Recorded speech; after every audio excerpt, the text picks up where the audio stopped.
Hello and welcome to the Just for Gamers video game podcast. Episode 139, Ironside the game. In this week's episode, we get a donation. JfG Ash has to fuck off for a bit. But he comes back, buddies. JfG Alex gets his nuts cracked. Lovely. There's PS Plus and Games for Gold. And finally, we've got some Street Beat. Cheers, buddies.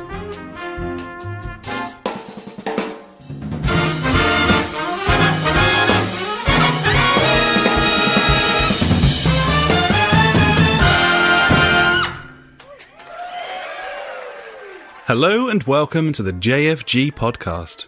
This is episode 139.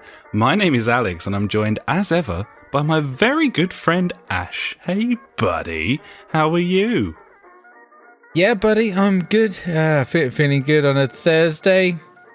Yeah. Sparkling thoughts on a Thursday. Thursday. Not quite a Wednesday, is it? It's no Wednesday, let's be honest, but you know, it's a Thursday. I mean, that's the next best thing. It is exactly the next best thing to a Wednesday, I guess. It's a day closer to the weekend, mate. That's what you want. Our news is going to be a day more current than normal, buddy, and that's exciting for everyone. See, I was thinking the other week, like, we should probably just release our podcast on a Thursday because it's always done for Thursdays. It wouldn't have been done for a Thursday this week, buddy. That's true, but it's not a bad idea, to be honest. I don't know. Have to see how people feel about that. Let us know. Where can you get in contact with us, buddy? You can get on the old www.thejfgpodcast.co.uk, buddy, and on there you'll find Street-Beat. Oh, shit, Street Beat. Yeah, JfG Street Beat, where you can get in touch with us, buddies, and anything you write in there, within reason, provided it's not intensely racist, we'll get read out on the show. Yeah, so that's something, isn't it? That's something we've got. We've got that. Where anywhere else you can get us? You know, yeah, we're on Facebook. I mean, who isn't on Facebook these days? The kids is the answer. It's just for the 40-year-olds now. Yeah, it's for the old people. We're on there nevertheless, buddy. You can get us on Facebook /the JfG podcast. You can tweet us, which is for the sort of 20 to 30 somethings. Again, like the kids steering clear. They're on Snapchat. And we're not on Snapchat, are we? We're not on Snapchat. Vine. I'm a Snapchat. Vine. No, people are shunning Vine at the moment. Are they? I don't. Yeah, weird quiz controversy. Oh my god, really? Okay. Quiz-troversy. From their particular Quizzards. From the Quizzards. From the Quizzards. So yeah, we're not on there. Fuck that, buddies. But we are on all the streaming sites like the TubeTubes and the Twitches. Yeah. And the Mixers. Beam.fucking.pro, buddy. We're on that. And the PS4 community, of course. Let's not forget the PS4 community. Obviously. With the JfG podcast on there, you can come and join in. It's a bit of a barren Saharan wasteland at this moment in time, but due to just sort of general laziness and negligence. But then that's the JfG way, of course, buddy. Indeed it is. We just don't give a shit. We just don't really care about any of you. So, yeah. That will happen. But we're genuine. We wouldn't like to pretend that we give a fuck. So, how are you, buddy? What have you been up to? Well, this week, once again, buddy, absolutely fuck all has happened in my life. It's cold though, isn't it? So you don't really want to be going outside anyway. It's been snowing today. Yeah, we had some. Yeah. Crazy. What's that all about? It's ridiculous, isn't it? Weather. Who'd have thought it? I don't understand it. It's science. Someone get me Michael Fish stat. Oh, okay. So, I mean, I'll reel him in. Because he's a fish. Nice one. Yeah, dickhead. Good stuff.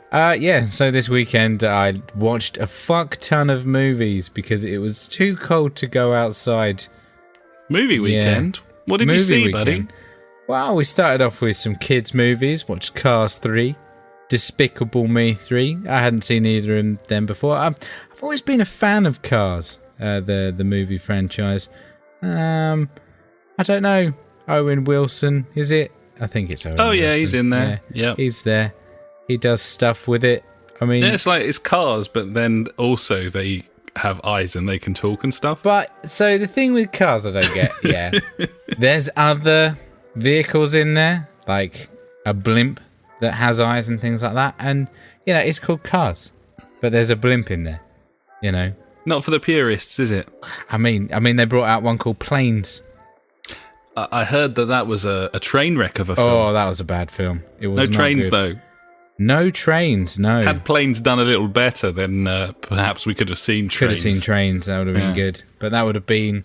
I can't remember what the kids want. Oh, I mean, there's Thomas the Tank Engine, but there's another one that came out so many years ago. I can't remember. Budgie. Kids shit, innit? Despicable Me 3 was another film that I've said earlier. How was that? Fine, sure. I fell asleep for half an hour through it. They made that. They made it. Good stuff. Yeah, I watched the Super Mario Brothers film with Bob Hoskins. Wow. Okay. That was a trip back. That's a dystopian nightmare. Yeah, of a movie. I was like, I can't remember any of this, but I kind of do. And I was like, oh wow, that's Princess Daisy. I forgot that she was in this film, even though it's similar all about her. to Blade Runner, I think. Kind of, yeah. And how held in similar esteem as well, of course. I believe so. Couple of classics. Yeah, definitely. So, I mean, if you haven't seen that film, I mean, why not? Why have you not seen that film? You need to watch it. I think you should watch that. I find it hard to recommend it, but... Well, I've done it for you, I guess. Much like if you see sort of an 18-car pile-up on the motorway, buddy, then... Great film. Similar vein. Yeah. I mean, if you're into that kind of thing. You like that sort of... What else did I see? I saw Rain Man, old film with old Tom Cruisey Tom. Yeah, Dustin Hoffman. Yeah, great Rain driver. Man. He's a great driver. Tuesday. Yeah. It's funny. Like I forgot about the bit when they go in the phone booth and he farts. It's like classic. Yep. Fucking farts in there. He's like, yep. High concept stuff. Yeah. Yeah. Favourite part of the film, farting in the telephone box. Just a bit of advice for everyone out there. And I've always thought about, what advice I'd like to give before I would die. Like people are like, oh, what would you tell people, before you die? My advice would be don't fart in the shower. It's like, it's not a good idea. Agreed. I mean, yeah, you're just literally stuck in there with it. And, I'd say 90% of the time I enjoy the smell of my own farts. I'm proud of it, That was a good one, but never in the shower. No. It's always a bad idea. Screw loose, mate. And then finishing off the movie front with Bad Santa 2. Having not seen the original Bad Santa, I didn't know what to expect. So, yeah, it was a movie about a bad Santa for the second time. It's, again... Yeah, he's being bad again. He's being bad again. Yeah, indeed. So yeah, that's my movie weekend. I watched half of Hook as well, or like the second half of it, which was nice because I think I said, I don't know if I mentioned that I watched Hook. I did, didn't I? Yeah, trying to explain to the kids and shit. So yeah, finished off Hook as well. So yeah, mate, it was a lovely time. Been watching some telly as well. Red Oaks season 3, got through that. That was shit. Don't know if you've seen season 1 and 2. No. But season 3 was a pile of wank. There you go. Fair enough. Yeah. Cleaned up on Black Friday / Cyber Monday, buddy. Did you get anything on these days? I did indeed, buddy. What'd you get? Not for me, though. Oh, okay. Are we not allowed to discuss this? Fuck my life. No, we are. No, I got some presents. We got a sat nav for the missus' mum and a tablet for my dad. So, ooh, tablet. One of those Amazon Fire tablets, the 8-inch 16-gig one. That's what my kids have got. They're amazing. Fucking £45, buddy, in the end. That'll do you, mate. That will do you. Not bad for the new one. Yeah. What did you get then? Well, I treated myself to a Christmas present. As in, I saw it and I was like, wife, get me this for Christmas. And I bought a new keyboard and mouse, like you fucking do. A couple of biatches, buddy. Not that I need it. Because I think I bought one last year as well. It's the annual thing. Some people get slippers, some people get socks. You get a keyboard and mouse combo. Yeah, but it was a nice mechanical one. All the keys can be any colour I fucking want. So I think I'm going to write the word cunt on it. And in my head, before you said that, I was thinking, I suppose then you could probably write cunt in that. And then I was going to say, do you think you're going to probably be writing cunt on that keyboard, buddy? I probably will. And you probably will. Yeah, I'm going to try that's it why out. we get on. I'll take a picture. I'll post it. Please do. Pop it in the community there, buddy. So it was a keyboard, came with a free mouse, and to tell you what, Amazon, right, obviously I got it off Amazon in the lightning deals. I got an email from them today saying, sorry, we're cancelling your order. It was for the free mouse. I was like, what the fuck? Where's my free mouse? So then I go onto the old contact us page, and it's giving me all this baloney, like it's some automated messaging. I'm like, no. And then it gave me the option to carry on with chat or to call someone. I was like, yeah, fucking, why not? Call me. I dare you. And then, like, immediately the call comes through. I have to wait there for like a minute or something. And then some lovely American lady just picks up the phone. I'm like, whoa.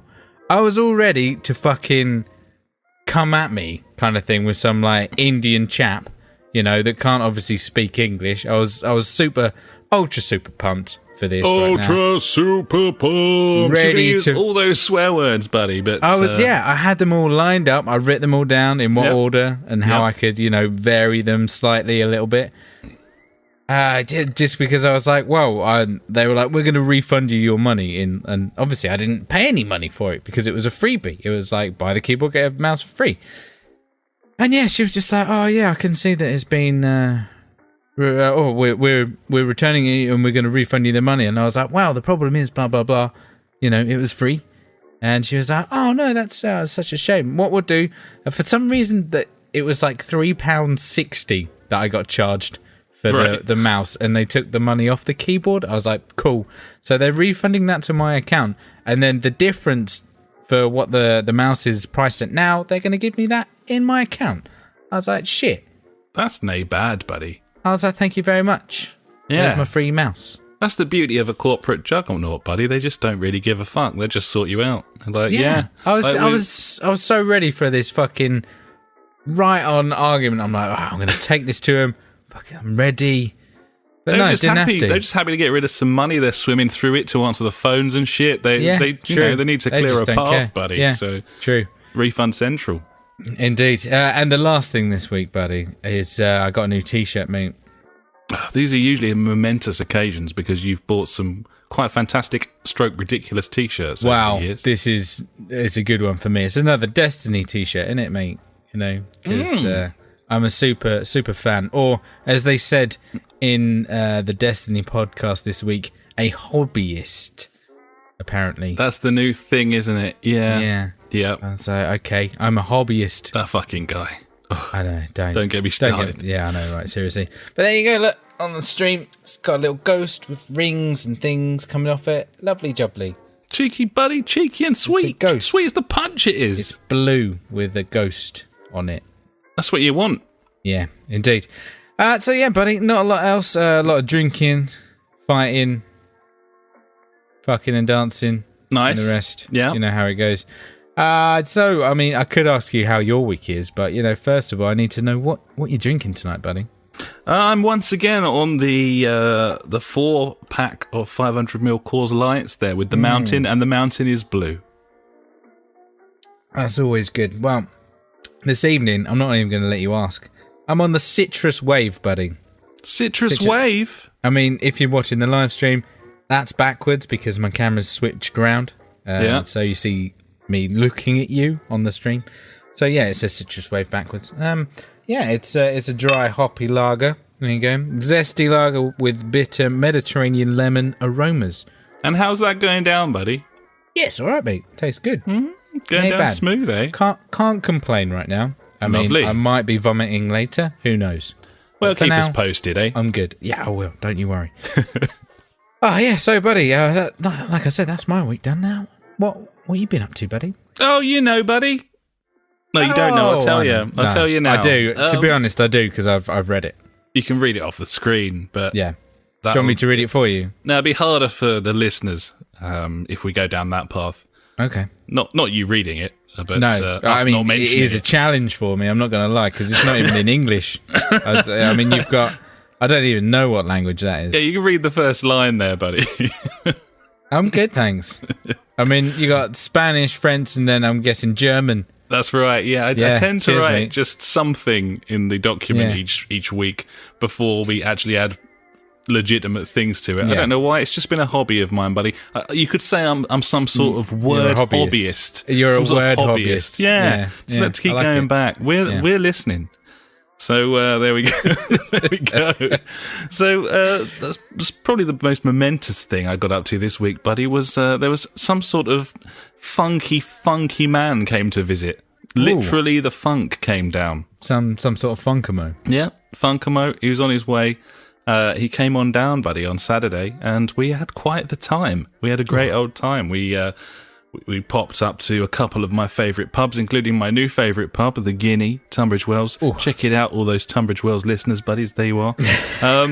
We got that. We went to Fuggles Beer Cafe, which, of course, is a cafe but beer. They got a massive blackboard. They got So it's like a pub. They got 30 beers. It's like a cafe, buddy. It's a cafe but with beer. It's a pub. It's not a pub because it doesn't look like a pub. It looks like a coffee shop. Right. But all the drinks are, craft beer. Once you find out a pub. Yeah. So it's like a pub, I suppose. It's like a pub. Anyway, Okay. we had a cracking time in there, and we could have stayed for longer, and perhaps should have done, but we were on a bit of a schedule, buddy, because we needed to get Things around the to do. town. There was Exactly. football to be Places to seen. be. Oh. Went up to the Guinea, had a lovely meal there. Oh, very tasty. Had some sort of chicken and chorizo burger, and the funk had some sort of pie and mash, and they were beautiful, to say the least. We sat by the roaring fire until you really smell of that sort of lovely, smoky fireplace. Very Christmassy in there. Very nice. And and then popped down to the sports pub near my flat, buddy, and took in the old football match there. Old Liverpool Is it not Chelsea. a sports cafe? It's not a cafe, buddy. It's a pub. No. This. I don't know what you were thinking there, but yes, it was a pub. And then just came back and played a load of games, which I'll talk about shortly. But just a really cool time. We went to the Beer Boutique as well, buddy. Or is that the same one that I went to? I think so. It's the little shop halfway down the hill. It's the little shop halfway down the hill. That's the one. They Or got some, up the hill. It depends how you're looking at it. It kind of depends on your orientation, doesn't it? But Indeed. we were coming down. As is so bad often times. the case. We got all those some parties. fucking awesome beers in there, and a genuinely wonderful fun time was had by all. So that was my weekend, buddy. The reason that we're doing the podcast on a Thursday rather than a Wednesday is because I was out last night at the ballet, buddy. Standard things for a I was Wednesday. at the ballet on a Wednesday. Yeah. Went to see the Nutcracker. The missus had never seen the Nutcracker. What? Speaking Some to sort of ballet amateur. speaking to friends and loved ones, I've discovered that actually lots of people have never been to see the Nutcracker, and it's not that weird at all. I don't know why I thought everyone had seen it. Have you seen it? What, the Nutcracker? Yeah. Yeah, years ago. There you go. I went to some sort of ballet Yeah. to watch it, yeah. Yeah, okay. Well, that, don't know, mate. Don't know. I enjoyed it. It was fun. I've seen far higher budget performances of the Nutcracker, but that was many, many years ago, and so therefore the amateurish nature of this performance was offset by what a complete fucking dickhead I was the last time I saw the Nutcracker. And therefore I probably appreciated this one far more. It was cool. It was all, they were dancing and stuff on their tippy toes, buddy. I don't know if you've seen that. On their tippy toes there. I've heard of this. Yeah, it looks painful, but like Michael Jackson. very much so. Very much, almost exactly the same. Yeah. So yeah, nothing like getting the Christmas spirit, buddy. Nothing like getting festive with a bit of Nutcracker. And yeah, it's fucking sweet. We had a lovely time. Went up Marlowe's as well. Got some burgers. You're gonna want to have that burger before you see the Nutcracker. And once again, a fun time was had by all. One and all. Yeah. Other than that, Christmas shopping and so on, getting there, about halfway done. Nice. I'm off out to Brighton town tomorrow night for an unofficial work party, i.e. the good people who don't want to go to the fucking proper one. Yeah, mate. I've got one of them as well, where we just fuck off to the cinema, just three of us. Yeah. Do you want to come to this organised fun? No, you're all right. I think we'll stay home. P.S. Let's fucking go out in Brighton. So that's what's happening, buddy. And I'm sure I'll have tales of that on the next show. But beautiful. Other than that, I think that's me done, buddy. So if you're happy to continue, we should probably go and talk about what we've been playing. Yeah, Gibbons, buddy. So would you like to get the ball rolling, Ash? Once again, we'll head into the Destiny 2 news section of the week, or what I've been playing. I'll get the timer going. Hang on. Okay, I haven't got a lot to say this week, so you're right. Right, we're off. Go for it. Yep. Okay, so I've been doing some more raiding. Completed the raid twice in one night. I'm all about it. Shit, Big the dick bed. player. Yeah, mate. We're getting that shit down to near like an hour. So we're, caning it. I've got a full set of raid gear now on my Titan.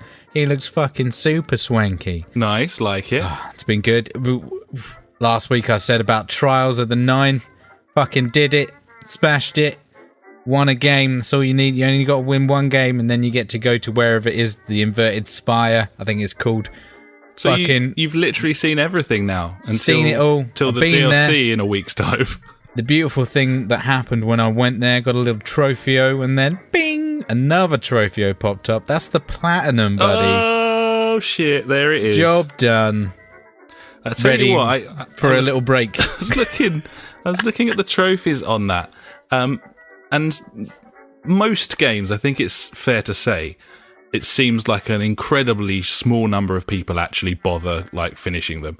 And then that's the case with like single player experiences. I'm not even talking about Destiny, which you could play 100 hours if you want or whatever. Yeah, more than 20% of people have completed the raid. Yeah, I know, it's fucking awesome. Do you think that's a bit high?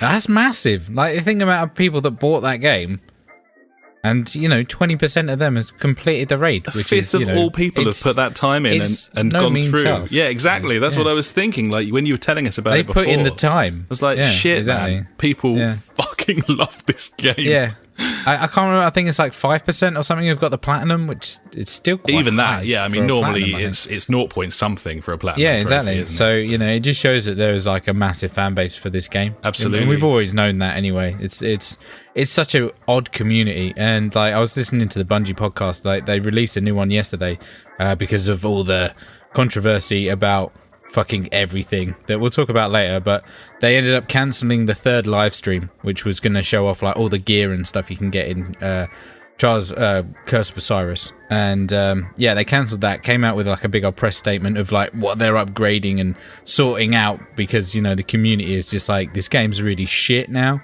like because there's nothing to do. And yeah, it's absolutely right. If you play that game like solidly every day, there's nothing to do. But if you pace it out and kind of played it like how I did, and you want to get to that end goal of where I've got to now, like it's going to take some time to get there. They came out and said all that stuff as well. So I can't remember where we started with this conversation, so there you go, I'm going to end it there. Fair play, buddy. Yeah, something about the community. Oh yeah, and they said said something about how their community isn't like most other like shooters.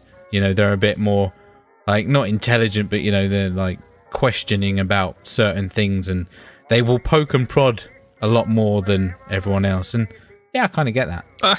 I can understand that to a degree, but I don't think that the Destiny audience is the same as a shooter's audience in any way. No, exactly. That's what I meant. It's like be comparing it to like MMOs and RPGs totally. and stuff. Yeah, exactly. And that's the thing. Like they were like, it's not the normal shooter people that you get with a first-person shooter. It's that kind of. It's a different game kind of thing. Yeah. I'm saying, yeah. So yeah, Destiny 2, new fucking shit drops next week, so I'll be playing that. Look forward to hearing about it. Yay! Also, buddy, I've been playing some more Horizon Zero Dawn. Still just playing little bits and bobs of that game. I found out that I hadn't cleared all of the... can't remember what they're called. The big places. The little triangle things. Oh, yeah. I can't remember what they're called either, but... Yeah. I know. I did one, though. So, yeah, that was fun. Yeah, they're like really fucking good game. It's such a good game. Yeah, they're like the little Dungeons. Dungeons, exactly. That's the word I was looking for. That kind of thing, yeah. But yeah, so getting back into that now, and at some point I will pick up that DLC. But I think I'm just going to try and plow my way through and do all the little objectives, finish off the Hunter's Trials as well, because I've still got a couple of them to do. I thought I'd finished them all, but I was like, oh shit, no, I haven't. So yeah, I've still got things to do in the base game. So I'm thinking like, well, I'll play that for another like 10 hours, maybe finish that off and then see how I feel after that. Maybe I don't have to spend another like 15 quid to get some more enjoyment out of this game. Yeah, no, I understand that. I think I've done everything in that game, but I don't know actually. I need to fire it up again, but that's just not going to happen at the moment. You're a bit busy with another game, and what game would that be, buddy? That would be The Witcher 3, buddy. Yeah. And bearing in mind we started this from scratch, we've played, and this is an impressive tally when we're only ever playing together. Bearing in mind, like, we're both pretty busy, like, both got sort of social lives. The missus goes out a hell of a lot and is away for work and stuff. I think we hit the 30-hour mark this week in our save, and that's got to be across 3 or 4 weeks maximum. Yeah. So considering all of those things, that's not bad. We're just, oh man, what a fucking great game. We got into the city now, and we're getting to the cusp of where I think we've actually cleared stuff that I've seen now. So everything I'm seeing now is stuff that I've never seen before. New territory. Yeah, cool, buddy. And that's always nice. Yeah, it's bringing a lot more enjoyment because I'm not even like remotely familiar with any of the settings, and just all of the side quests are so interesting. The same way that Horizons were. It's just so well written. Some incredible characters in there. We're in search of the infamous Dandelion at the moment, and he seems like something of a character, buddy. We've met all of his various women. And yeah, it goes places that you just wouldn't really expect it to go. And we're so engrossed in this side quest we're doing at the moment that I kind of forgot it was a side quest. I forgot it wasn't the main story. I was like, shit, why did we come here? Like, I can't really remember because we've just been like mooching about the town. I raced some dude on horseback around a track and won a saddle, and then we went to visit this guy who's like a cross-dressing, dressmaking bloke who's now going to do like good deals on armor and stuff for us, armor. Whatever we fancy. He might do me a dress. I'm sure it's in there. I'm sure it's in there because everything's fucking in there. So, but just enjoying the script and just absolutely amazed by how a Polish game developer using Polish source material absolutely nailed like British humour in a way that I don't believe any other game has ever done. Maybe like Starship Titanic or something like that back in the day, in a very different way. But this game is fucking so funny, and it's so colloquial, and all the different accents, and it's superbly acted and superbly written. And I've started watching those no-clip documentaries again, because I actually watched the first one before we picked this game back up again. I'm getting so much more out of it now. But I'm just fascinated by the process that they went through to make this thing, because it just seems so fish out of water for those guys and where they came from. And it feels natural. Everything, all the decisions that they've made, it just feels natural. It's just brilliant. So, yeah, there's my little Witcher gush for the week, buddy. Nice. Beautiful. Wow. I mean, it's definitely a game that needs a lot of praise, I feel. It does. I think that, to be honest, people will be looking back sort of 20 years from now at this game. I genuinely feel it's going to stand the test of time, just because it does so many things that other games have tried to do and nails them. And that's just so rare. So rare. Especially in a year where we've seen all these generic sort of sequels and don't need to go down there, mate. Exactly. So yeah, it's just been fucking great.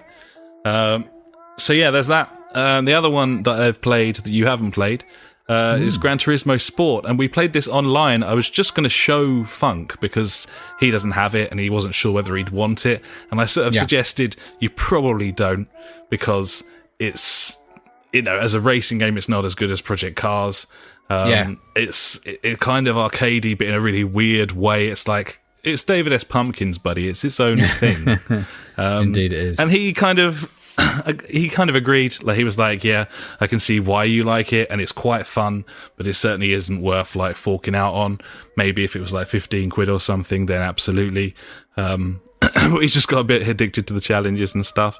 And then as we got drunker, we took that shit online, buddy. And always a good idea. Yeah, well, we were doing there's like a race every 20 minutes on the GT Sport mode, and we developed an incredible system where I did a couple of races in a row, and Funk was like co-pilot in a rally car, and he was talking me around the track, and he was paying really close attention to everything that I was doing in a way that, as someone who was concentrating on keeping the thing on the track, wasn't really able to do.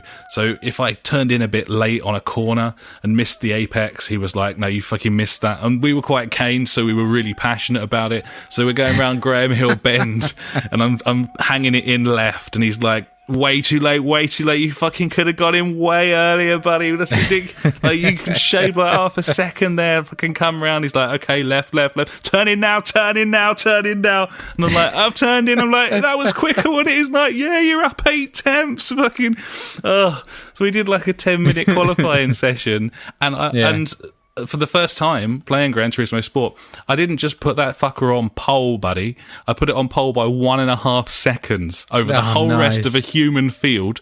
All of these racers with like massive XP levels higher. Yeah. And then he talked me round through the race, and I won my first Gran Turismo Sport online race. Nicely done, courtesy buddy. of the Funk. Man, I know that Brands track now. I can do that first bend and everything. Beautiful. Oh, it was great. It was really good. Nice. Yeah, it's cool. Good gaming this week, buddy. I've had some good gaming. Not a lot of gaming, but really high quality gaming. Quality, yeah, that's the difference, isn't it, sometimes? Yeah. Those are not those occasions where you're sitting there on the dashboard going, what? Yeah, I know. That's what I feel like. That's why I've loaded up Horizon Zero Dawn, because I'm just like, yeah, need a bit of class. Yeah, maybe. I mean, yeah. Well, another bit of class, Yeah, I know what you're saying. So, on to games that we both played. I suppose we'll start with the one we've not been that impressed by, and that is Steep Road to the Olympics. The open beta's on the store at the moment. Yeah. And we've thought about buying this game like several times, and we're like, yeah, we need an extreme sports, maybe like snowboarding. This has got snowboarding, skiing, jumping, paragliding. And we thought one of the things that was bad on about Steep was the fact that it wasn't really curated very well, but this is going to be Olympic events and stuff, and maybe that sort of more linear experience could be better. I think we're both kind of thinking that. So what do you think of Steep Road to the Olympics, buddy? It is fucking balls. It's shite, isn't it? Oh dear, this game. Like, I thought, a year later they would have like fixed quite a few of the things that I kind of had issues with, like the controls and the camera. Yep. Fundamental things that make your game an enjoyable experience, I would say. But no, in some way I feel like they've made it worse. It didn't feel like the game that I played before. It was, for some reason, as soon as you pick up a bit of speed, the camera just fucking goes blurry and you can't see anything. Horribly grainy and nasty. What is this? I mean, this is just a hindrance to me. This isn't gonna giving me a sense of speed. Just by going fast gives me that sense of speed. And what about that camera angle as well, man? What's going on there? I don't know what's going on with that, mate. Oh, it's ropey as fuck. It's clown shoes. So I mainly just fucked about with the snowboarding because that's the bit that I enjoy, like going down, getting big air and stuff like that, because it's totally gnarly, buddy.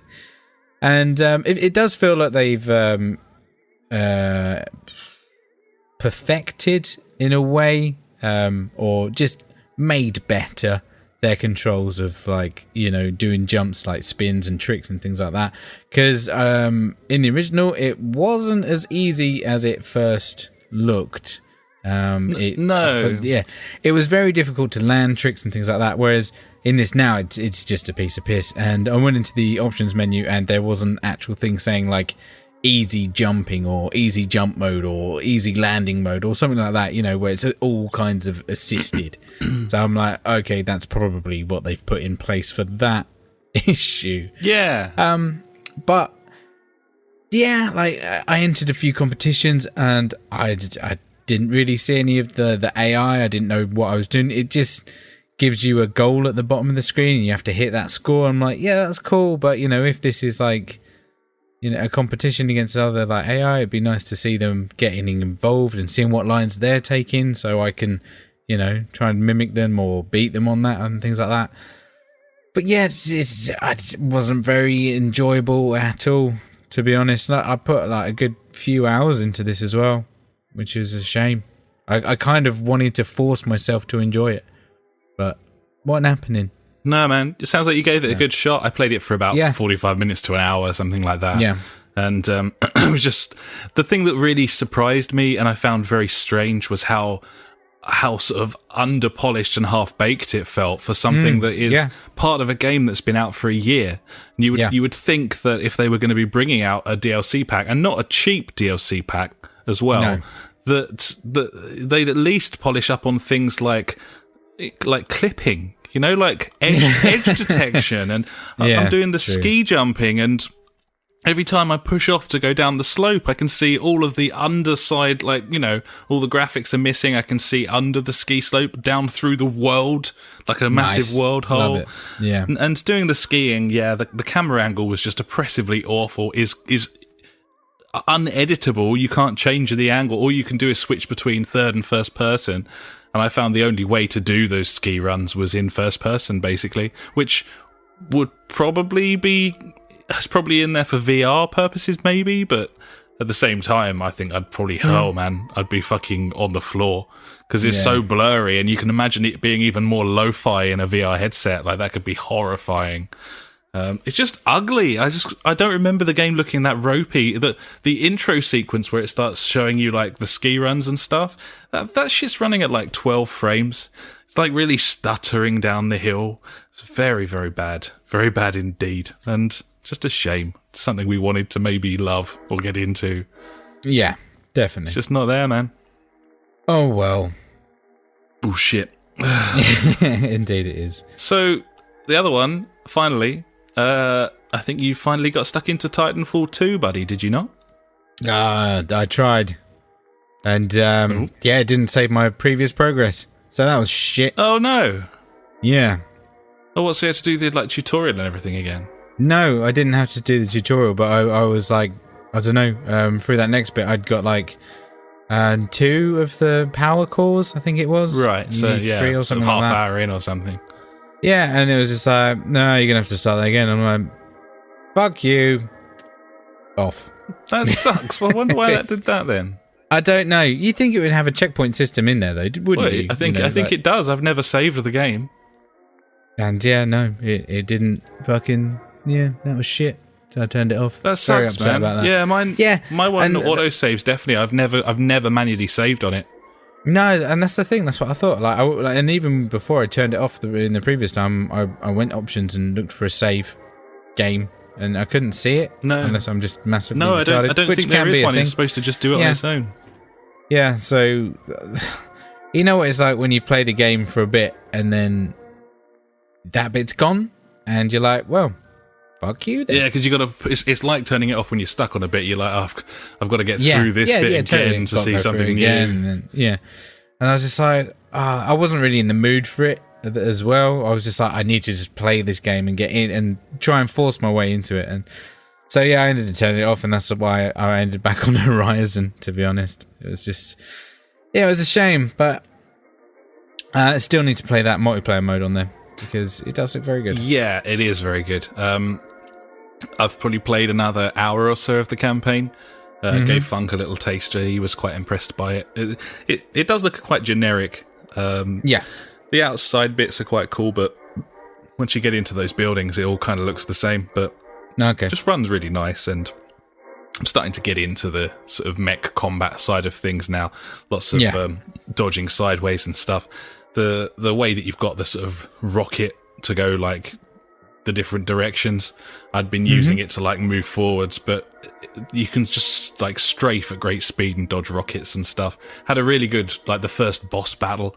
It probably took me 5 or 6 attempts. It wasn't easy, and I'm only playing on normal. It's kind of refreshing sometimes when that happens. Yeah.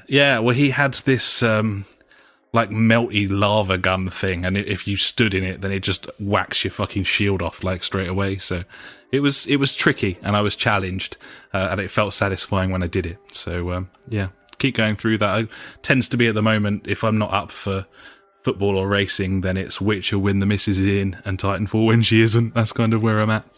Nice. So yeah, cool. That's about it. I dipped into Warframe this week actually for half an hour, and all of that content that got added to the PC version is on the PS4 version. Yes, it is, isn't it now? And how did you get on with that? I mean, it's been a long time since we played that game. They've done massive work on that. Graphically, it looks much, much nicer than it did before. It's very smooth. It was always quite smooth to play, but that was mainly because I think the textures were a little low. All I could think the whole time I was playing was Destiny. Like it just feels like Destiny to me. But worse. Just not as good. It's 60 frames, which is lovely, but I mean they seem to have done a lot of work in beefing out the sort of fleshing out the whole campaign side of things.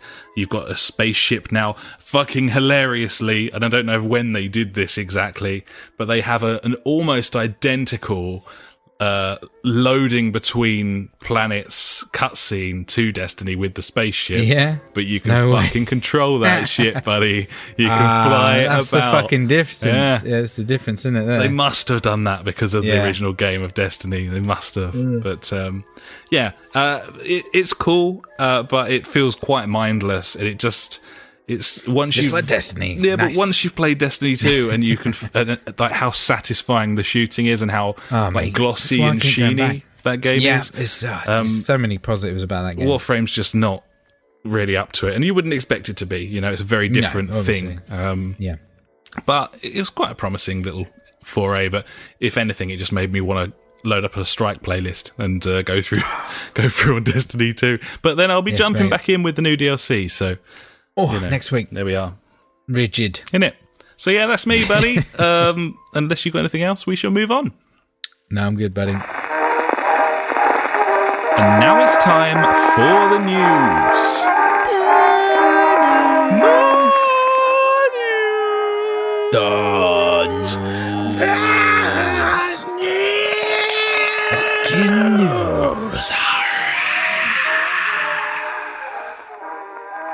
Number one.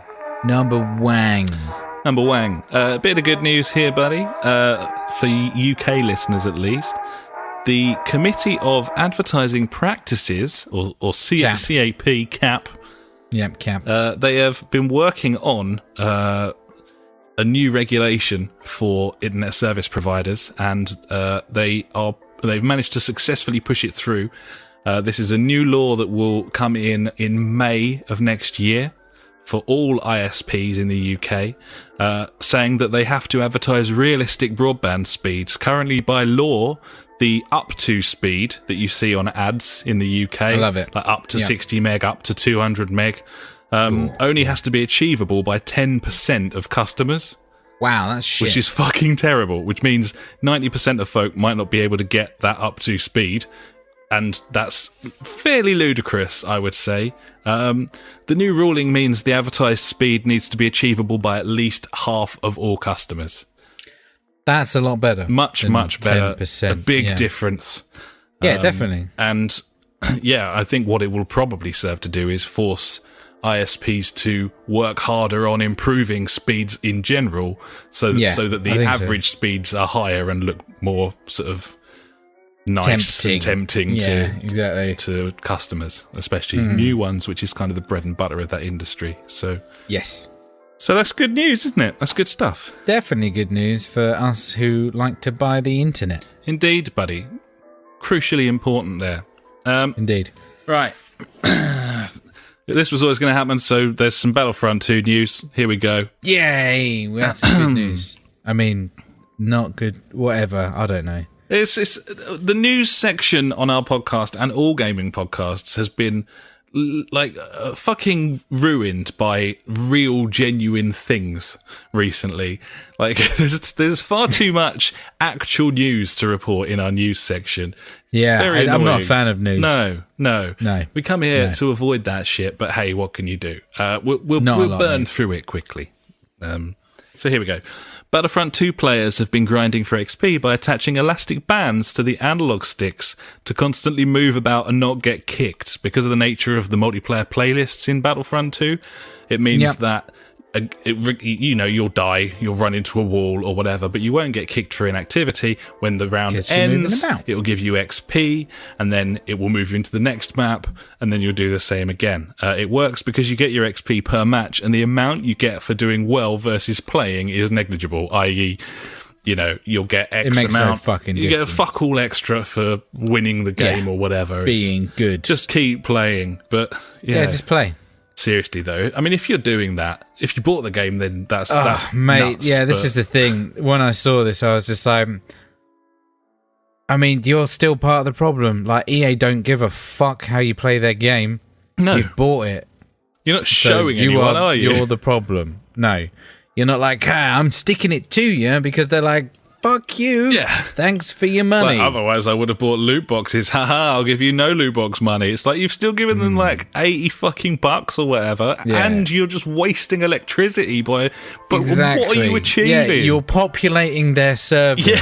I mean, for fuck's sake. You're another sale, my friend, and you want to take a good hard look at yourself. So, there we go. Just no.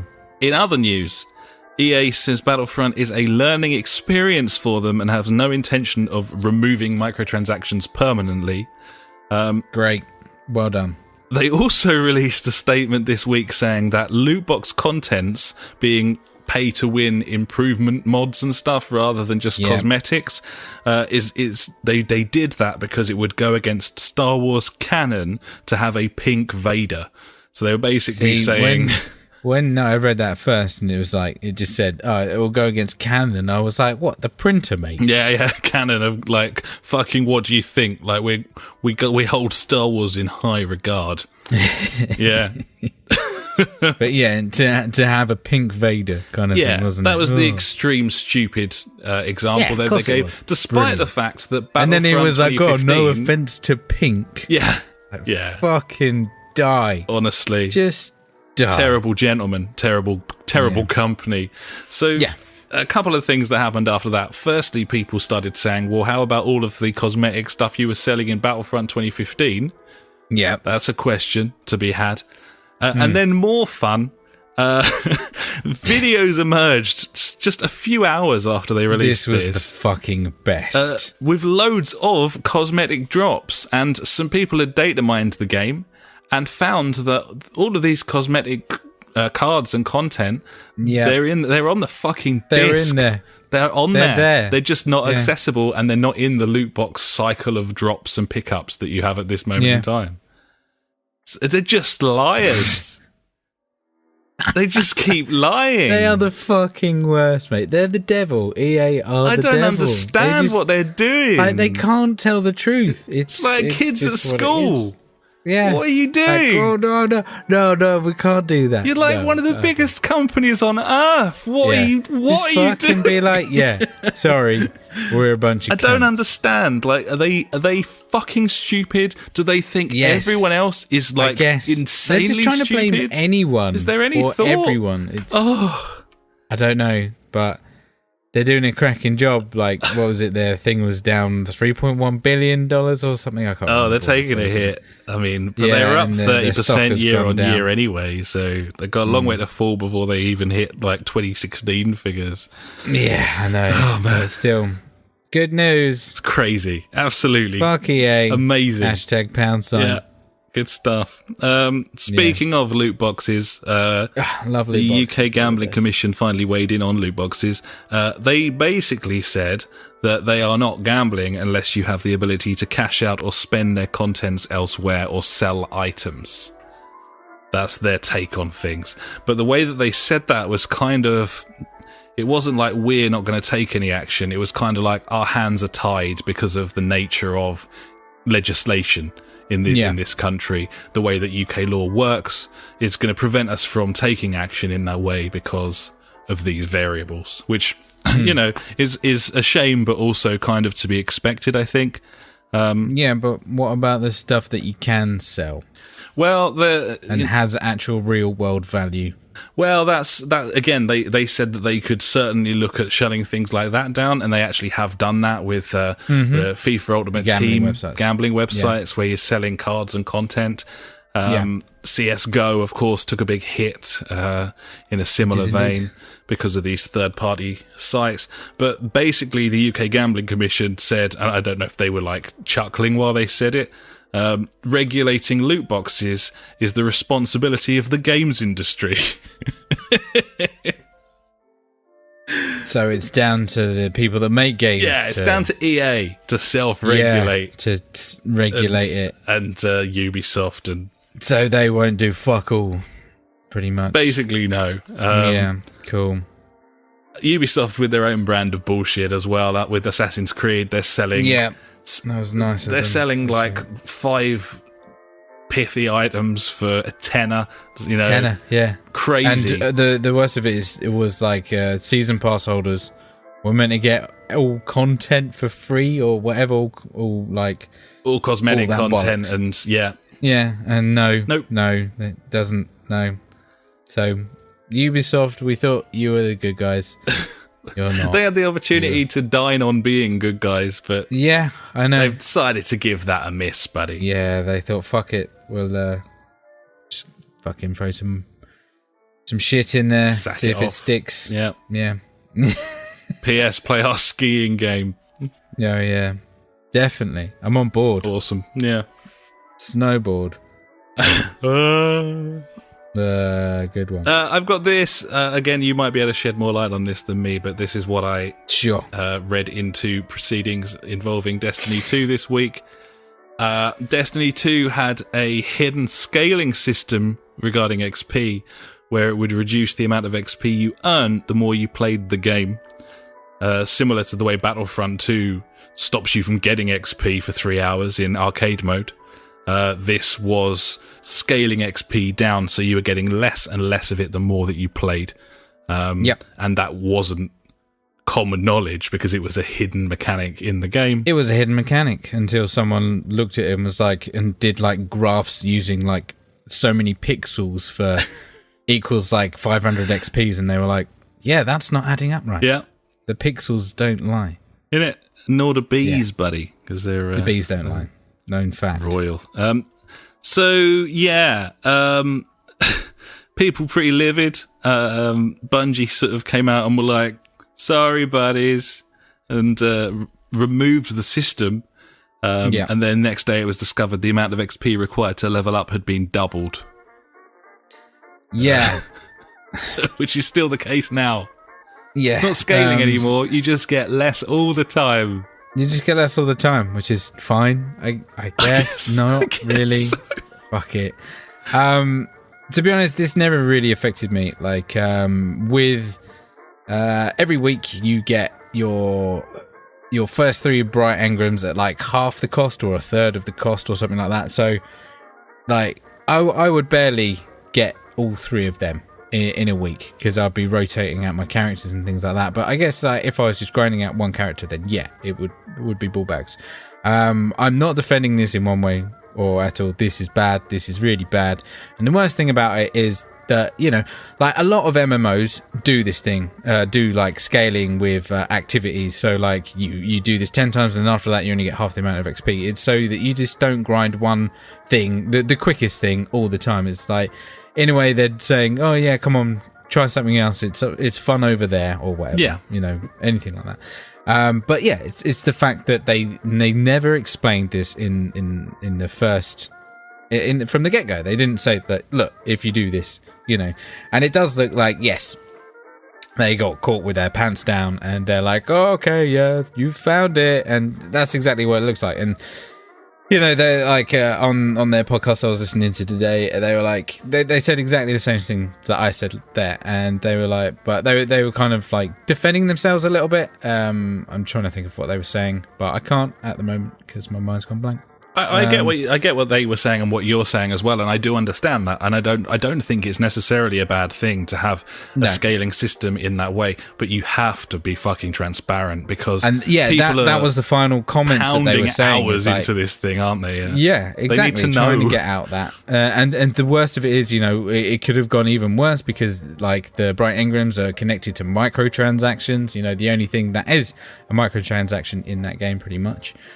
So that could have been even worse. And a hell of a lot of people were pissed at this, and I was one. I'm like, that's just not cricket. Like, it's not cool. But they've come out and just said, yes, this is wrong. We are changing it, and from the effective immediately, we are changing it. And they said it's going to take a little while to find what is the perfect fit for that, but what they said is we are going to be more, communicative, or they're going to talk a lot more with their community about these situations, because they know that their community is a dedicated one, and they've been screaming out for a lot of changes, not just this one. And they went on and said how certain things are quick to change. Luckily, this was a thing of like, it's server side, so they can just quickly change some figures and then boom, that's in place. Whereas other things, take a lot more time. But the thing that I think that came out of it, that they said was like, we're going to talk a lot more about what we're doing with you guys. But obviously that means nothing unless we actually fucking do it. So watch this space. I was like, okay, that's good. And it means nothing if you don't know about things in the background, and they're not going to disclose that information. And that is the worst of it. Really, that is fucking if no one clocked this for a year, do you think they would have changed it? The answer is no. I doubt it. No, they wouldn't. Of course they because it is a way to limit the XP that people get and encourage them to spend money. And that's the way I saw it. I was just like, that's terrible. But once again, you'll find people in all kinds of communities defending them. Yeah, of course. Whatever fucking stupid reason they had. Because they love it. Oh, we love it. We love the game, and therefore they can do no wrong. One of the ones that annoyed me was, I'm not even fussed about Bright Engrams. I'm like, you might not be, but there might be people out there that are. Like, what happens if, one of the items that you were grinding for, like, suddenly, you were only earning like 6% of the XP that you were. And it was getting to that stage as well. After like 15 hours of grinding an activity, then you were literally sub 10% the XP that you were earning. And that is just fucking. That's just bad. It's shocking. It doesn't have to affect you for you to realise like how bad that is, does it? No. And that's the thing. It's not a case of like, oh, well, I didn't want it anyway. It's a case of, no, that's wrong. They should be told it's wrong. I don't care about it, so you're not allowed to either. That's the forum way. It's fucking pathetic. Awful. I'm sorry, but it's true. Fuck you guys. Clown shoes. Yeah. Fuck it. Who cares anyway? So I don't. There was a fairly elaborate and boring roadmap of everything that they're going to be doing in Destiny over the next year. Obviously, more interesting if you gave a shit. Even if you did, though, probably maybe too much detail. I don't know. Maybe there's no such thing now because they're trying to be transparent. They wanted this to be, fairly definitive. But either way, there's a few changes that they're putting in, but I don't think it's going to affect the game too much, to be honest. No, in the short term, anyway. I think the big question this time round is we've had X amount of months with the game. You've just about the content in that game has just about lasted you to this first DLC. There's no way that the next DLC pack will last you to the second. No, not at all. I'm seeing another month or so. Yeah, if that. Exactly. So it'll be interesting to see how things go. But we will move on for now to my final story, buddy. Epic Games is suing a 14-year-old kid who was streaming a paid-for cheat tool for Fortnite. Fucking dick. So, he was streaming. He wasn't just streaming cheats. He was streaming a cheat tool showing how to use it and streaming him like ruining everyone else's games, basically. Yeah, brilliant. What a great guy. And Epic, quite rightly, I would say, issued a DMCA takedown strike on that video because this was someone who was breaching their terms and conditions, playing the game, streaming it in a way where it wasn't designed, using essentially illegal software that meddles with their code. And this kid appealed. He appealed the DMC takedown. Brilliant. What a guy. At which point, Epic's only two options are retract the complaint or seek full-blown legal proceedings. and the people at Epic were like, well, fuck you then. And they did. If you're a cunt, they're suing him. They're suing him. Yeah, good. The kid's mother came out and wrote a letter to the court asking for a dismissal. She cited various reasons, including one of them being she hadn't given the kid consent to play the game, which is ridiculous. But she also admitted in this letter that he was using cheats, which is insane as well. But basically, I was looking for some sort of expert on this subject. The forum comments of Eurogamer came through for me as someone posted a video of a leading games copyright lawyer and YouTuber called Leonard French. And he broke things down very nicely. If you are interested in this topic, then I suggest you go and watch his video. And he basically concluded he thinks, he doesn't blame Epic. They're well within their right to sue a 14-year-old boy. His parents will then be obliged to pick up the cost. He doesn't think that they had much of a choice, because if they want to, that you've got to set a precedent here. You can't just let people walk all over you. It doesn't matter how old they are. If someone's like breaching copyright, breaking the law and fucking you over, then, he basically said he thinks Epic have a solid case. He also imagined that they would probably need to be fairly sensible about it. They're going to know that they'll need to tread on eggshells suing a 14-year-old boy for playing a video game in conventional courts. And he suspects that it'll probably end up with a settlement or something, which all seemed fairly sensible. But yeah, a tremendous fuck you to this kid. Just going to show that you can't just go through life doing whatever the fuck you want. Yeah, exactly, buddy. I know. And it's very easy when you read a story like that, when you read the headline, to be like, fucking Epic Games, like giant company, fucking bastards, especially in an environment full of EA, like fucking everyone over, Ubisoft fucking everyone over. I don't think this is the same thing. This one will run, and I'll be interested to keep an eye on it, and I'll report back as things go. But it's just quite a weird story, but also mildly funny. I don't necessarily wish ill on other people, buddy, but you can't just do whatever you fucking want all the time. Exactly, buddy. In this crazy world we live in. What a dickhead. Yeah, so there you go. So that's my news, buddy. Tried to get through it as quickly as possible. A little bit heavy. Sorry about that, buddies. Hopefully things will get a little bit lighter as we head into Christmas. Maybe we can just focus on people fucking DDoSing PSN, which is probably the next. Oh, that'd be nice, the next thing. I do like that. It's always fun. Nintendo servers are down. That'll be this year. Everyone turns on their switches. Anyway, that's my news. Possibly. I think it's probably time to hand over to you, buddy, for my favourite section, and I'm sure the listeners as well, and that would be Ash's News Favourite Things of the Week. If you like news but hate information, you have found the right place. Ash's News Favourite Thing of the Week. Cheers, buddy. And the news this week is I might have to leave the podcast at this time. Oh dear. I don't know yet. Yeah, I have some ill kids. And one of them is not sleeping at all. And the missus has a lot of work to do, apparently. I've just got the message through. So I don't know if I'm going to be back at all for the rest of this podcast. Oh, fair play, buddy. Needs must and all that. Know. So I'm going to do a little sign off now, and I'm really sorry if I'm not here for the rest. So cheers, buddies. Have a good one. That's cool, buddy. I'll pick up the baton. And now it's time for Out This Week. So unfortunately, we had to lose Ash there. He's really dealing with it. He's got some very sicky children, which is obviously awful to hear. We don't want to hear that. I suppose possibly the only positive. If they get that shit out the way before Christmas, buddies, then that's probably the best fucking piece of news that you could have.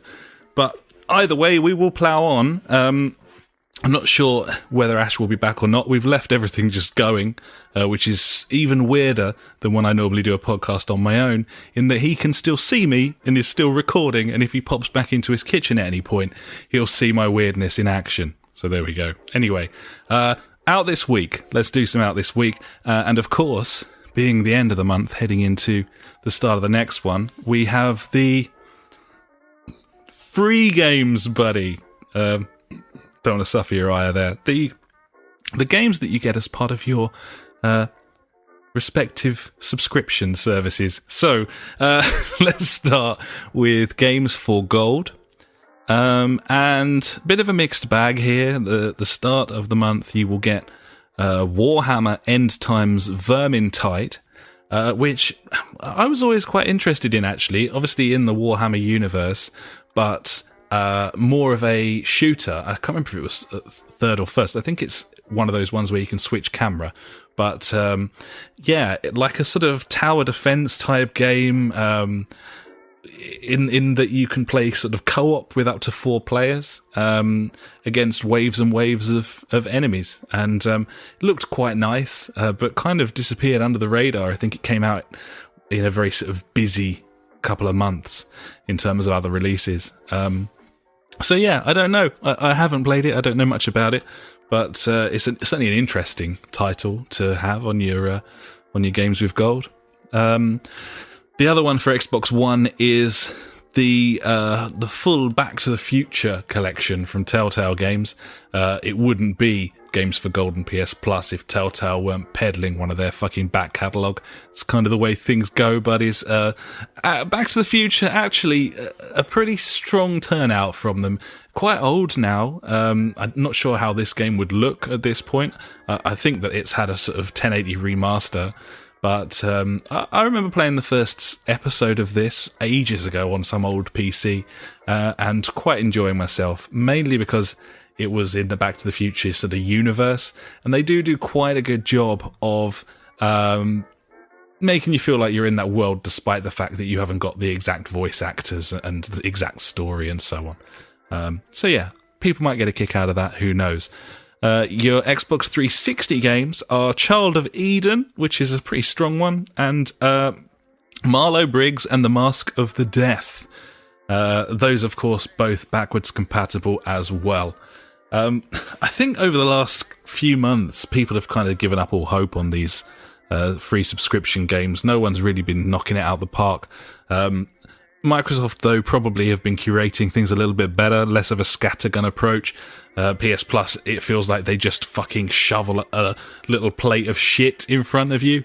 So, yeah, it's not particularly strong from Xbox, but it's not terrible either. PS Plus, on the other hand, let's have a little look at this. Harder to break down, but just because, as I said, the fucking scattergun approach that they seem to have. Darksiders 2 Definitive Edition, which was a remaster that was released, I'm not sure when. It may have been early this year, it may have been late last year. I'd never played a Darksiders game, and so I'm willing to give this a go. I quite like the look of it, the art style, and it could be something that I could get into. So I'm not too worried there. I think I might be able to get into that one, although The Witcher will probably get in the way, in a good way. The other one, Kung Fu Panda Showdown of the Legendary Legends. A very strange choice. I can only think they were trying to lean into Christmas by having some sort of animation tie-in game. But this is essentially like a shit Smash Bros. In the Kung Fu Panda, I suppose, universe. There've been like 3 of those films, haven't there? So yeah, I mean, I played the demo of that. There's a demo on the store of that, and has been for some time. Fucking who cares, I suppose. I don't think that... Well, I don't know who it's for. I suppose button mashing fun for children at the best. That's the best you're going to get there. Elsewhere, couple of repeats here as they keep pushing PS Plus, well, PSVR bonus and a Playlink bonus. Of course, you'll know the second one. First one, again, Until Dawn Rush of Blood. I'm sure that was free last month as well. So here we are again, apparently. And the other one, That's You, buddies. There it is for the fourth month in a row. They're peddling this as an allegedly free bonus game.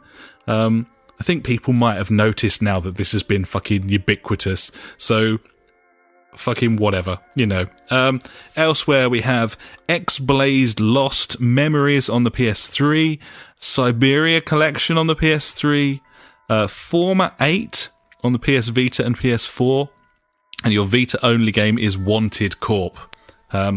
Just a load of, I don't know, indies and shovelware and stuff that no one really gives a fuck about. I don't know what their tactic is at this point. I don't really understand. Maybe they don't either. Not sure what's going on there, buddies. But it's not particularly strong from either camp. I would probably suggest that the slightly more interesting games are probably on the Xbox. But I'm willing to give Darksiders a go, and I would imagine we'll be talking about that next time. So there you go, buddy. That's your games for gold, your PS Plus. Let's move on to actual genuine releases out this week as we head into the first week of December with Destiny 2 The Curse of Osiris, which is the first DLC pack for Destiny 2, and you know all about it, so I'm not going to say anything. We also have the complete edition of Horizon Zero Dawn. They're chucking that out with the DLC pack as well, which makes perfect sense this close to Christmas. We have The Surge, A Walk in the Park, which The Surge kind of came and went. It didn't review particularly well, sort of half man, half mech game. And this is quite an interesting looking expansion for it. I just wonder if there's a market there at all. I don't think it's sold well. It's been reduced heavily, regularly, especially for a game that isn't that old. Kind of came and went. I played the demo and wasn't very impressed. I just didn't really like the way it controlled, and it didn't seem very interesting either. Speaking of things that don't control well and I don't find very interesting, buddies, Steep Road to the Olympics expansion. That's right, this is the week for remasters, complete editions, and hastily hurried out DLC content before Christmas hits and no one's really buying anything. So there's that. Steep. You heard us talking about it earlier. We don't recommend it. Dead Rising 4 Frank's Big Package. Here we are again, buddies. Dead Rising 4 and all of its DLC content coming to PS4 on the 5th of December. The Walking Dead Collection. Telltale chucking out another compilation album. Essentially the way that slightly washed up pop stars release compilation Christmas albums at this time of year. Perhaps chuck a third greatest hits album out. Maybe I'm being harsh. I don't know. A genuine actual game that's coming out this week, although it has been in early access for ages, especially on PC, is Hello Neighbor, which is a sort of a cartoony... I don't really know how to describe it, but it's a first-person game. You live in a house opposite this crazy building opposite this guy lives at. It all doesn't seem to be as it should. You suspect he's probably killing folk in there, and you have to sort of creep into his house, kind of discover things about him. Maybe you find like a key in a drawer to open a lock upstairs. The top of the house has got like a roller coaster around it. It's all a bit weird. It's quite nicely done.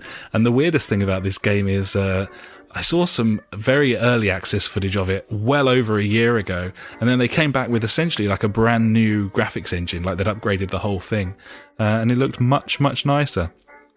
So there's that. We also have Loco Roco 2 Remastered, which is fine if you want to control a series of blobs through a wobbly landscape, and is another remaster stroke greatest hits a couple of weeks before Christmas, buddies. And finally, the Monster Hunter World Plus beta is I think this is an open, and it is from the 9th to the 12th of December. So that's PS4 if you want to get on that. We've been pretty interested but also underwhelmed by the graphics and so on. But I don't see any reason why we won't jump on that and give it a go. And I'm pretty sure it's open. There'll be no NDAs. So in theory, we should be able to talk about that in the coming weeks. So there you go, buddies. Out this week. And that's out this week. There he is. Hey, buddy. Welcome to the party. Hey, buddy.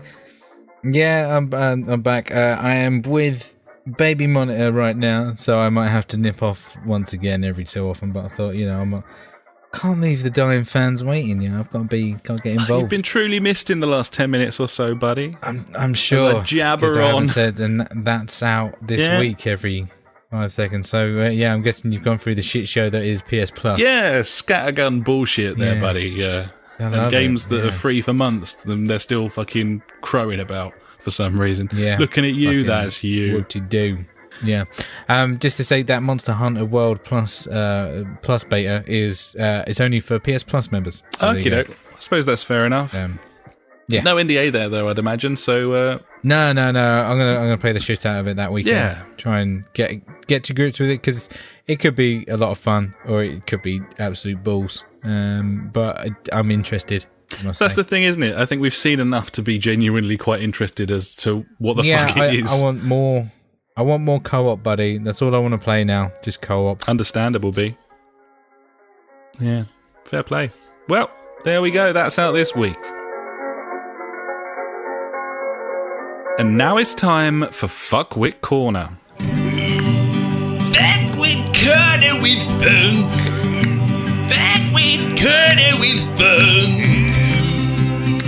He's got some questions.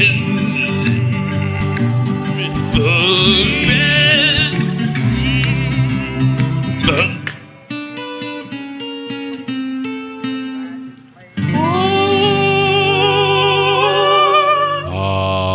Has he got any questions this week, buddy? Yeah. Yeah. Funk says, played a few hours of Horizon and it seems like a cracking game. Annoyed by the resource management already, though. You're correct on both accounts there, buddy. It is indeed a cracking game. It's a fucking brilliant game. It's possibly the best game. But having said that, he is right. You can't argue with the resource management there because it does tend to just fill up a fuck ton of boxes. To the point where you've got stacks of hundreds of things, and it's just like, what the hell, like. What do I need out of these? And that's another thing. When I went back to it, I was like, I can't remember the importance of any of these fucking things. No, and you keep running out of space and not being able to pick stuff up. Yeah, got to upgrade that satchel or something. But one thing of advice is kill all the boars for the skins, I think it is. So you can get that free travel bag or the golden travel snitch bag. Oh yeah, free fast traveling, crucially important. Yes. You want to get that, and kill all the boars. I think you use the boars to upgrade your satchel size as well. I must have spent an hour just looking for boar in that game. Just it's really good, that game, because it's got like it showed you a lot of stats that you've done, and I think it was like 25 boars I killed before I finally upgraded everything. Everything that I wanted to upgrade to.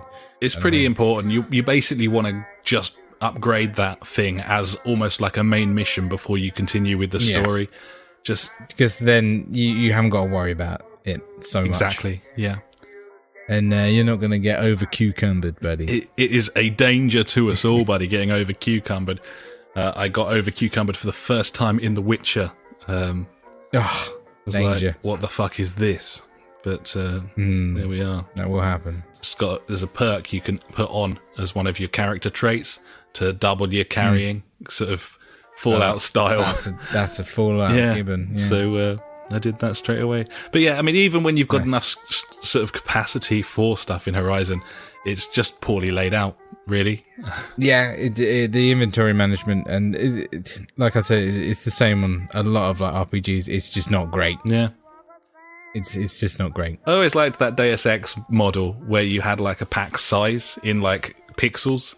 So you got like 20 by so 20. like a gun would take up. You got a sniper rifle to be 6 by 2 kind of thing, and kind of thing. That's nice, like a visual form of it. Yeah, instead of like you can have like one twig, but that little slot for the twig can be like 1,000 twigs, kind of thing. It's like, right, cool, makes sense. Exactly, buddy.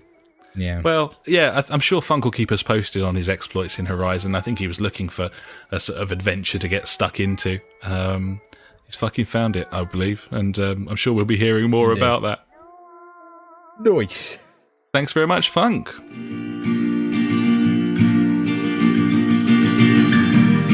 Every week we end the show with questions and comments sent in by you. If you've got anything for us, just pop an email to the jfgpodcast@gmail.com or contact us on Facebook, Twitter, or at justforgamers.co.uk.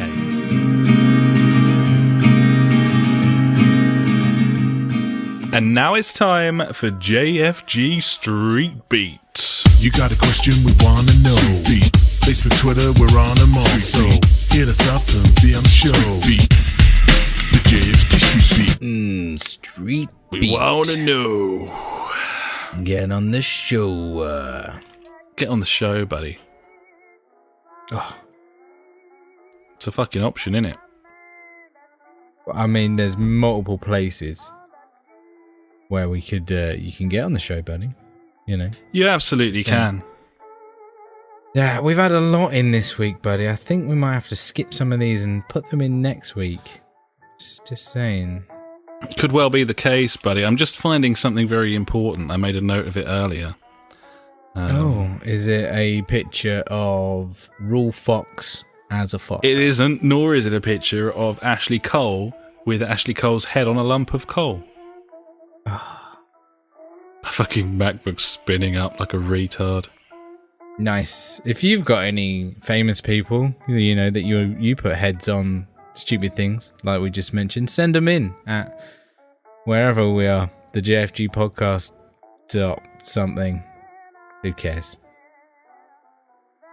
There we go, I found it, buddy. Crucially important. Well done. Because I filled that space with waffle. I want to get the ball rolling here with the most important message of them all, and that is that our mighty, glorious JJ has once again made a donation to the JFG podcast, buddy. He has indeed. And what a fucking ledge. He's our high roller. He's our whale, buddy, if you will. He's our... No, I can't say that. We'll move quickly away from whatever that was going to be. But anyway, thank you so much once again, JJ. Thank you so much. Basically, bankrolls this podcast. Like, he pays for covers everything. Our hosting fees each year, and also, you know, huge amount of input in other ways as well, like filling up Street Beat for us with interesting questions and comments and stuff. Yeah. Getting involved on the Twitter. Absolutely.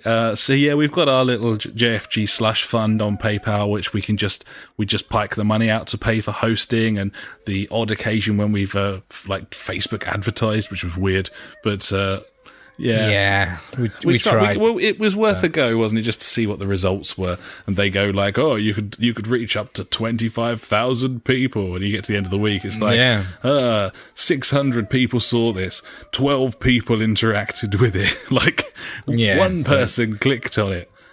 That'll be £7. Okay, like what are you on about? Brilliant.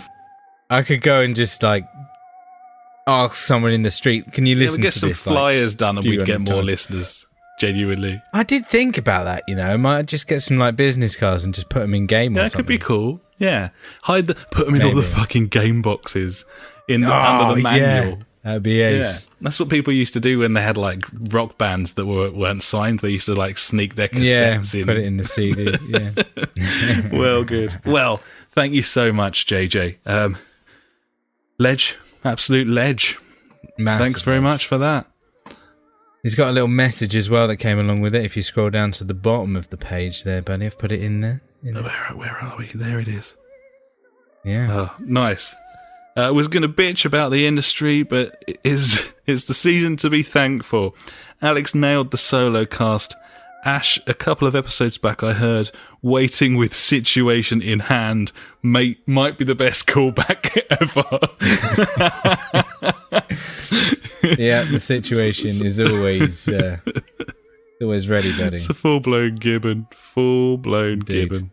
Well, yeah, thanks so much, JJ, and keep your questions coming in wherever you fancy at this point, buddy. You fucking own us. Just let us know.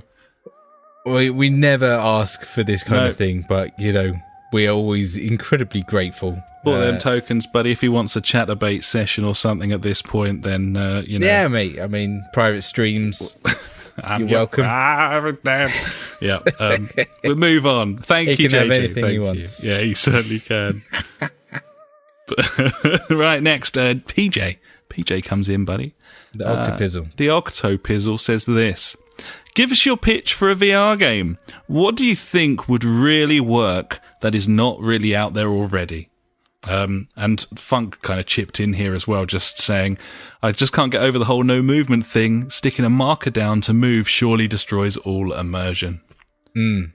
So, a VR game that isn't already out there, that's like a killer app,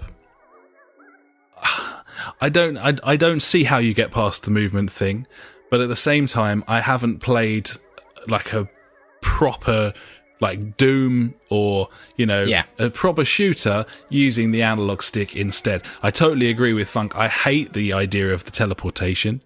I always have. And at the moment, the best way to play VR games, I would imagine, is games where you'd be sitting down in the game, i.e. racing games, space flight games, that sort of pretty thing. much. You got to think of what's the best thing to do while sitting down. Yeah, exactly. Masturbate. Masturbate. That's the one. Yeah, the fleshlight attachment VR for PSVR. gangbang. Yeah. That's what you need, mate. You just take the ball off them wands, buddy, and just... There you go. Ah, yeah. Just adapt it into, fleshlight. Yeah, I like it. I mean, that's a good idea. I feel like we could make some money there. There you go, PJ. My pitch for VR I was going to try and come up with an actual idea for a game, but it's fine. We'll just go with that. We've got it covered. Yeah. Literally covered. VR gangbang with motion sensor flashlight. Yeah, the situation completely covered there, buddy. Yeah. There it is. I don't know how you get past the walking thing. I think the only way you do is with some sort of travelator or running machine that is three ways. You put your protagonist or whatever in a wheelchair. That's not a bad idea. Not a bad idea and at all. And you use the motion controllers on the side to wheel your chair, mate. That would be really good. Kind of thing. Ironside the video game.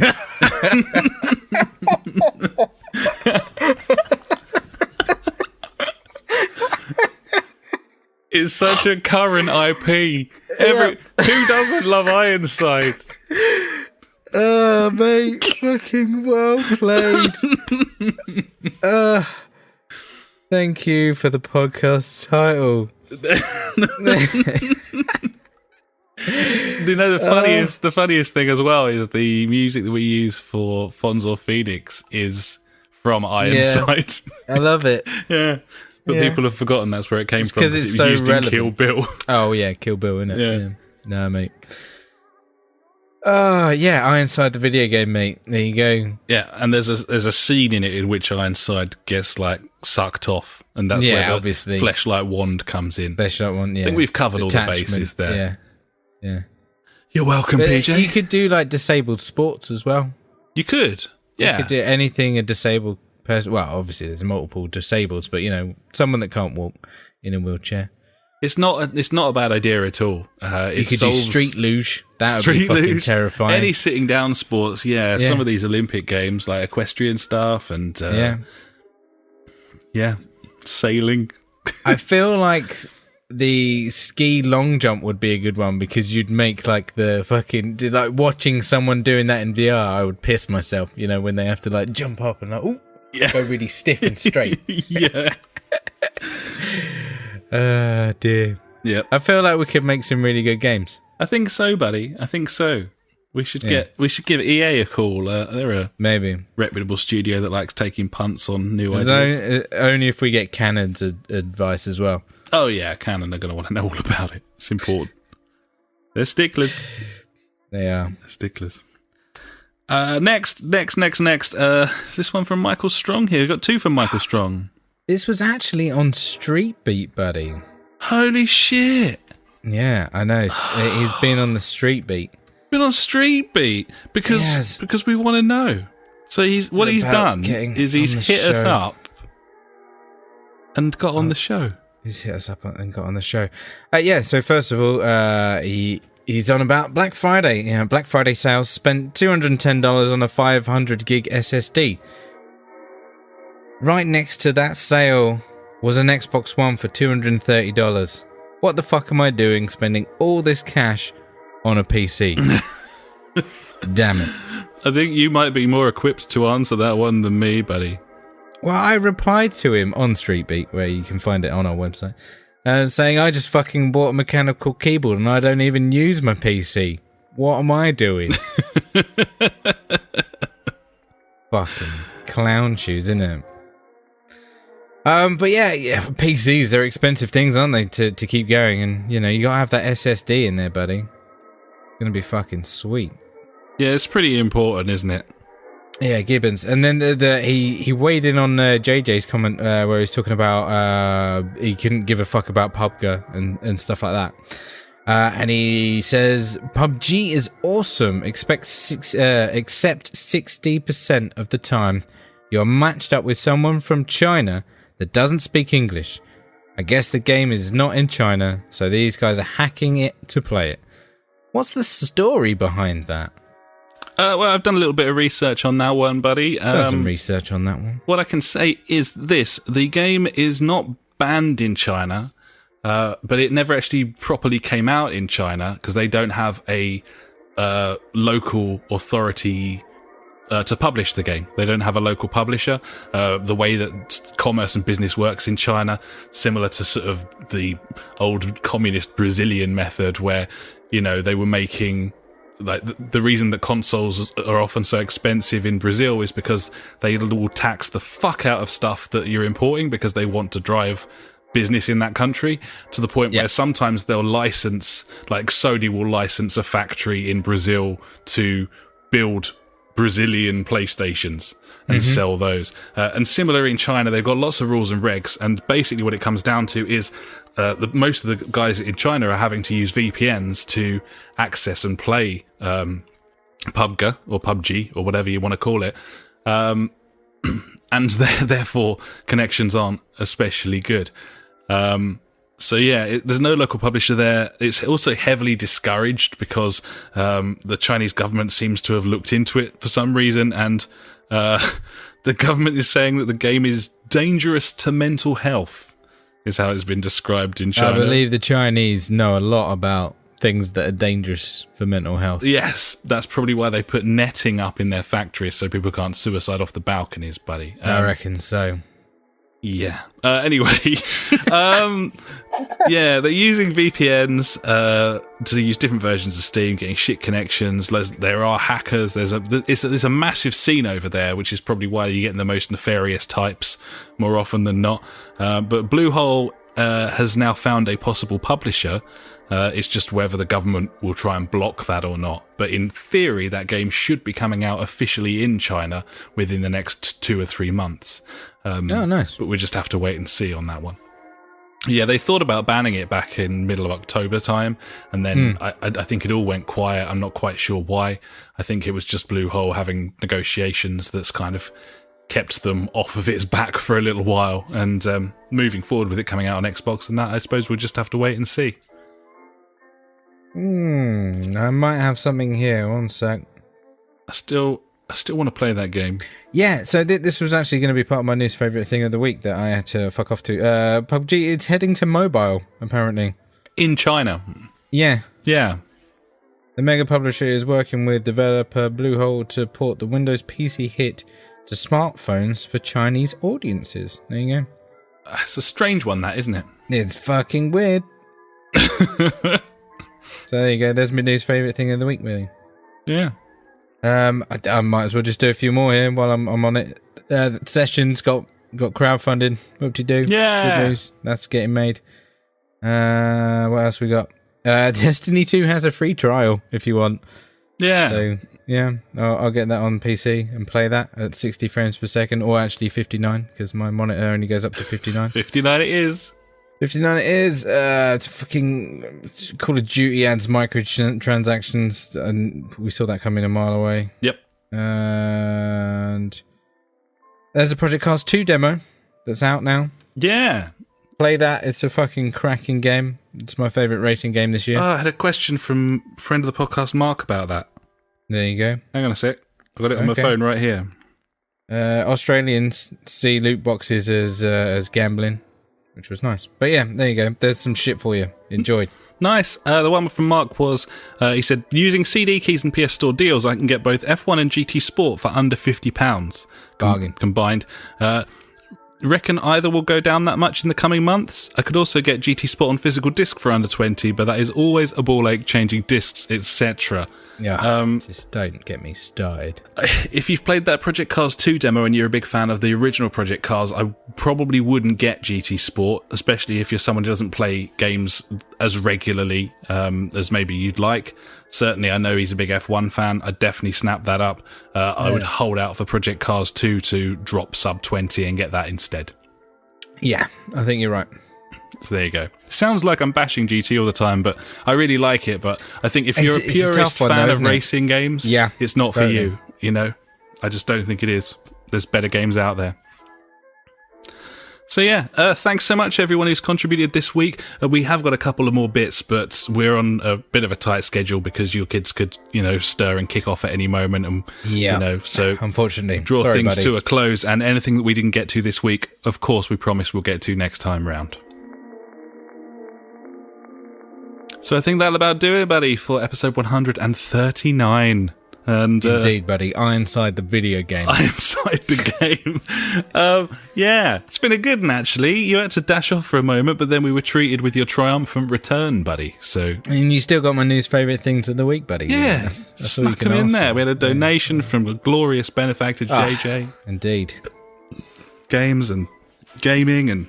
Because obviously we try and do this on the cheap, as cheaply as we can. We do. We do all the editing in-house, like I made the website. The only overheads that we have are, keeping it on the internet. Gibbons, buddy. We even do that as cheaply as we can do. So anything is incredibly muchly welcome, buddies. Yeah, absolutely. Hugely appreciated. Keeps us afloat. We're only a little show. We haven't got bags and bags of listeners. Let's keep it that way, buddies. Don't tell anyone. It's our secret. We love a bit of it. And we are heading towards Christmas podding and Game of the Year podding, which is pretty exciting. Yeah.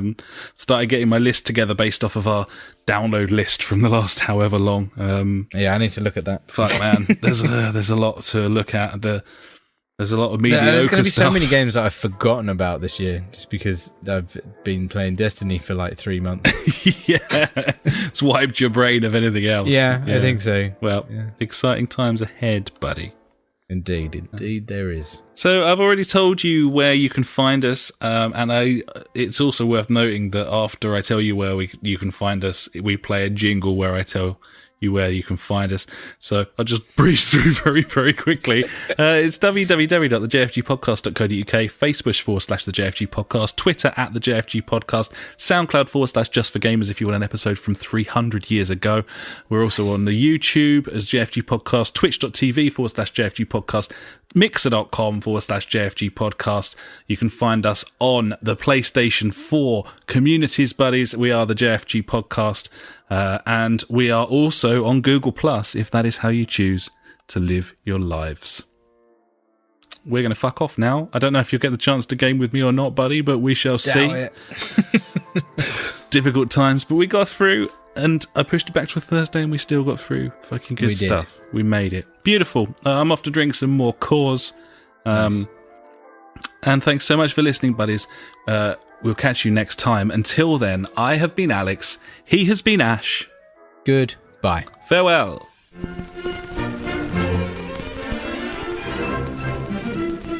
You've been listening to the JfG podcast with Ash and me, Alex. To find out more, head to www.justforgamers.co.uk, Facebook/the JfG podcast, or Twitter where we are at the JfG podcast. Episodes go live every Sunday, and if you could pop onto iTunes and write us a quick review, we would love every inch of you, even if you got old and fat. Thanks so much for listening, and we will catch you next time.